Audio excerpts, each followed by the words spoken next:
Hello दोस्तों।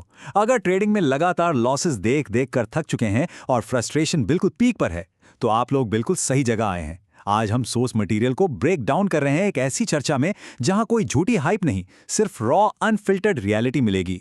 सीधे मुद्दे पर आते हैं और समझते हैं कि आखिर लोग ट्रेडिंग में बार बार फेल क्यों होते हैं। पता है सबसे चौंकाने वाला फैक्ट क्या है? 90%।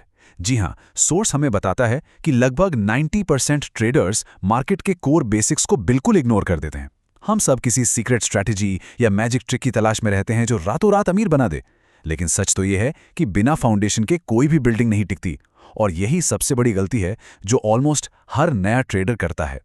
अब यहाँ एक बड़ा सवाल उठता है, क्या लगातार लॉसेस का असली कारण वाकई कोई वीक स्ट्रैटेजी है? हम हमेशा नए टूल्स, नई स्ट्रैटेजीज ढूंढते रहते हैं, राइट? लेकिन हमारा सोर्स इस माइंडसेट को पूरी तरह हिलाकर रख देता है। असली प्रॉब्लम किसी एक स्ट्रैटेजी का फेल होना नहीं है, प्रॉब्लम है उन बेसिक्स का वीक होना। जब तक नींव मजबूत नहीं होगी, दुनिया की कोई भी एडवांस स्ट्रैटेजी प्रॉफिट नहीं दिला सकती। तो चलिए इस प्रॉब्लम को सॉल्व करने के लिए आज हम इन 5 फाउंडेशनल पिलर्स को ब्रेक डाउन करेंगे। पहला, मार्केट डायनामिक्स। दूसरा, एंट्री और एग्जिट। तीसरा, रिस्क मैनेजमेंट। चौथा, साइकोलॉजी का जाल। और पांचवां, कंसिस्टेंसी की ताकत। और बिल्कुल एंड में लेंगे एक जरूरी रियलिटी चेक। शुरुआत करते हैं हमारे पहले पिलर से, मार्केट डायनामिक्स, यानी मार्केट दरअसल चलता कैसे है, चार्ट्स पर एक्चुअली चल क्या रहा है। सबसे बेसिक और जरूरी चीज है प्राइस एक्शन। प्राइस कभी हवा में मूव नहीं करता, ये सिर्फ और सिर्फ डिमांड और सप्लाई यानी बायर्स और सेलर्स के बैलेंस पर चलता है। डिमांड बढ़ेगी तो प्राइस सीधा ऊपर जाएगा, सप्लाई बढ़ेगी तो प्राइस नीचे आएगा।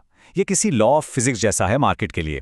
इस कोर फंडामेंटल को समझे बिना सर्वाइव करना लिटरली नामुमकिन है। अक्सर होता क्या है कि बिगिनर्स चार्ट्स पर 10 तरह के इंडिकेटर्स और लाइंस लगा लेते हैं और बस उन्हीं के पीछे भागते हैं। वहीं दूसरी तरफ प्रोफेशनल्स का पूरा फोकस सिर्फ और सिर्फ प्राइस पर होता है। उनका रूल बहुत सिंपल है, पहले प्राइस और डिमांड सप्लाई की भाषा को पढ़ना सीखिए, उसके बाद ही किसी इंडिकेटर को सेकेंडरी कॉन्फर्मेशन के लिए यूज करिए। आगे बढ़ते हैं अपने दूसरे पिलर की तरफ, जो है एंट्री और एग्जिट। यहां सबसे ज्यादा गलतियां होती हैं। ध्यान दीजिए, एमेचोर्स सबसे ज्यादा फोमो यानी फियर ऑफ मिसिंग आउट का शिकार होते हैं। वो तब एंट्री लेते हैं जब प्राइस ऑलरेडी रॉकेट बन चुका होता है, और जब मार्केट अगेंस्ट जाता है तो बस एक उम्मीद, एक होप में बैठे रहते हैं कि मार्केट शायद वापस घूम जाएगा। इसके उलट प्रोफेशनल रूल्स स्ट्रिक्ट होते हैं। एंट्री हमेशा लॉजिक के साथ प्लान होती है और एग्जिट ट्रेड लेने से पहले ही तय होती है। बिना प्री डिफाइंड प्लानिंग के ट्रेड करना ट्रेडिंग नहीं, सिर्फ और सिर्फ गेसिंग है। अब आते हैं तीसरे और शायद सबसे क्रूशियल पिलर पर, रिस्क मैनेजमेंट। क्योंकि मार्केट में सिर्फ पैसा बनाना नहीं, कैपिटल बचाना जरूरी है। मार्केट में पैसे कमाना शायद उतना मुश्किल नहीं है, लेकिन उसे बचा कर रखना सबसे बड़ा चैलेंज है। सोचिए, मेहनत करके 5 ट्रेड्स में छोटे छोटे प्रॉफिट्स बनाए, पर एक बड़ा अनडिसिप्लिन्ड लॉस वो सारा प्रॉफिट एक ही झटके में साफ कर देता है। ये बहुत ही हार्श रियलिटी है बिना रिस्क मैनेजमेंट के ट्रेडिंग करने की। तो आखिर इस डिस्ट्रक्टिव लूप से बाहर आने का मैथ क्या है? वो मैथ है सिर्फ 1 to 2%। जी हां, ये सक्सेसफुल ट्रेडिंग का सबसे क्रिटिकल मैथमेटिकल रूल है। टोटल कैपिटल का सिर्फ 1 या 2% ही एक ट्रेड में रिस्क होना चाहिए। और याद रखिए, बिना स्टॉप लॉस लगाए कभी कोई ट्रेड ओपन नहीं होना चाहिए। मार्केट में सर्वाइवल ही सबसे अहम जीत है। अकाउंट में कैपिटल बचेगा तभी तो अगला ट्रेड लिया जाएगा ना। चलिए अब चौथे पिलर की बात करते हैं, साइकोलॉजी का जाल। हमारे खुद के इमोशंस सबसे खतरनाक दुश्मन बन सकते हैं। मार्केट के सबसे खतरनाक ट्रैप्स हैं फोमो, रिवेंज ट्रेडिंग और ओवर ट्रेडिंग। एक बड़ा लॉस हुआ तो ईगो हर्ट हो जाता है। दिमाग में तुरंत आता है कि अगली ही ट्रेड में सब वापस कवर कर लूंगा।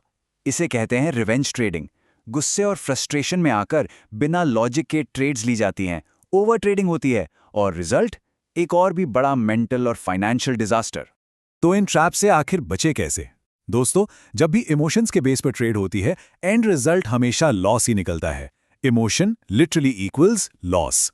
इसका सिर्फ एक ही तोड़ है, एक स्ट्रॉन्ग रिजिड सिस्टम। एक ऐसा सिस्टम जहां रूल्स ही आपके एक्शंस डिसाइड करें, मूड नहीं। जब क्लियर रूल्स सामने होते हैं तब ना तो अंदर डर बचता है और ना ही लालच के लिए कोई जगह। अब हम आते हैं 5वें पिलर पर, कंसिस्टेंसी की ताकत।